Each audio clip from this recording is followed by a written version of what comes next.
자녀가 성인이 되어도 자립하지 못하고 부모에게 의존하고 사는 캥거루족이 늘어나고 있다고 합니다. 이렇게 캥거루족이 늘어나면서 자녀에게 노후를 기대하던 시대는 끝났죠. 현재 본인 스스로 노후 준비를 하셔야 됩니다. 이런 상황을 대변하듯이 부동산 경매 투자자들도 점점 늘어나고 있습니다. 부동산 경매는 다른 자본소득 대비해서 높은 수익률을 기대할 수 있지만 반대로 실수 한 번에 모든 것을 잃을 수도 있습니다. 오늘은 부동산 경매를 통해 실패하는 사람들과 절대 실패하지 않는 방법에 대해서도 뼈 때리는 이야기로 말씀드려보도록 하겠습니다.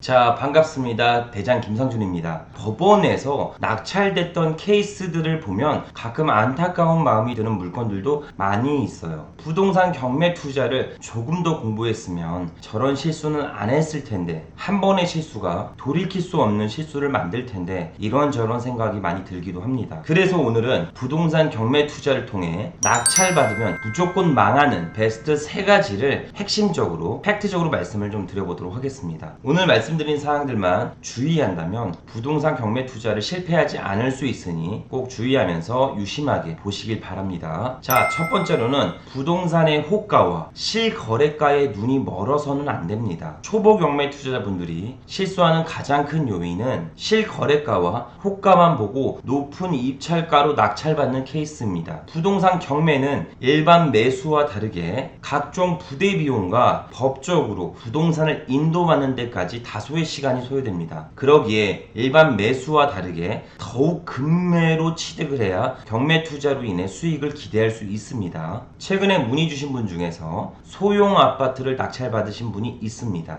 문의 주신 분의 물건은 감정가 2억 원에서 1,000만 원 정도 조금 더 높게 써서 2억 1,000만 원에 낙찰된 케이스였습니다. 낙찰 후 물건지 주변으로 직접 가셔서 중개사들에게 방문해서 물건의 가격을 물어보니까 낙찰받은 물건은 로얄층도 아니고 선호동도 아니어서 2억 1,000만 원에 거래가 될까 말까 하는 그런 물건이었습니다. 그래서 제가 우선 부동산 임장 조사를 전화 한두 통으로 해서 매도자가 팔고 싶어하는 가격 2억 3천만 원의 매물을 확인했다고 합니다.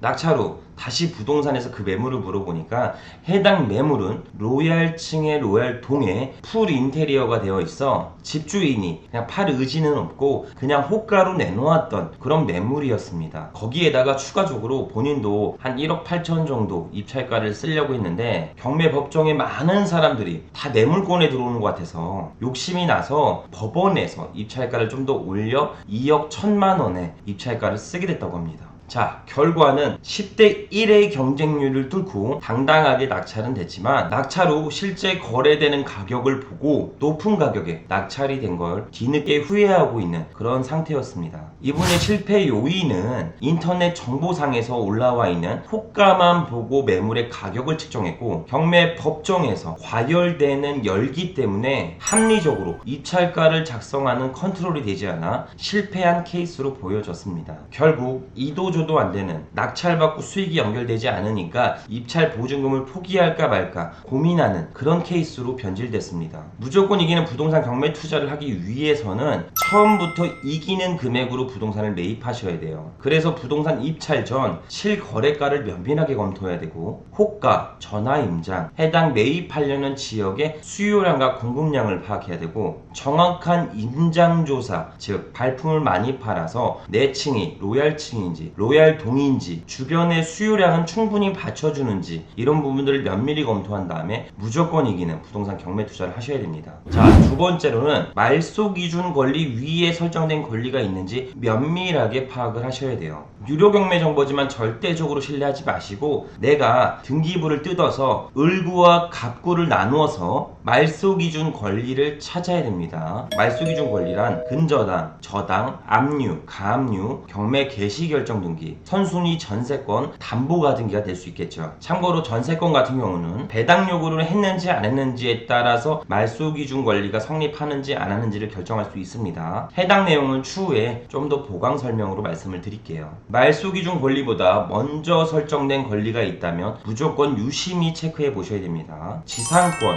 유치권, 소유권 이전 청구 가등기, 가처분 및 대항력 있는 임차인 등 말소기준 권리가 해당하지 않는 모든 권리들을 말씀드리는 겁니다. 단 후순위 가처분이나 예고 등기가 있는 거는 조금 다를 수는 있지만 이런 경우는 극히 드문 케이스가 발생될 수 있으니까 우선 패스하시는 게 좋을 것 같습니다. 그리고 나서 법원에서 제공하는 매각 물건 명세서를 꼭 대조해 보셔야 돼요. 이것은 매각하는 물건에 법원이 제공하는 품질 보증서 정도라고 보시면 돼요. 법원이 입찰자에게 제공하는 서류가 다양하게 있습니다. 하지만 그 중에서 가장 중요한 서류가 매각 물건 명세서 이 서류입니다. 여기에서는 등기부상 최초로 설정된 권리나 점유자에 대한 정보, 낙찰 후 소멸되지 않고 낙찰자에게 인수되는 모든 권리를 표기해 놨으니까 꼭 면밀하게 검토해 보셔야 됩니다. 부동산의 권리 분석이 끝났으면 부동산에 거주하시는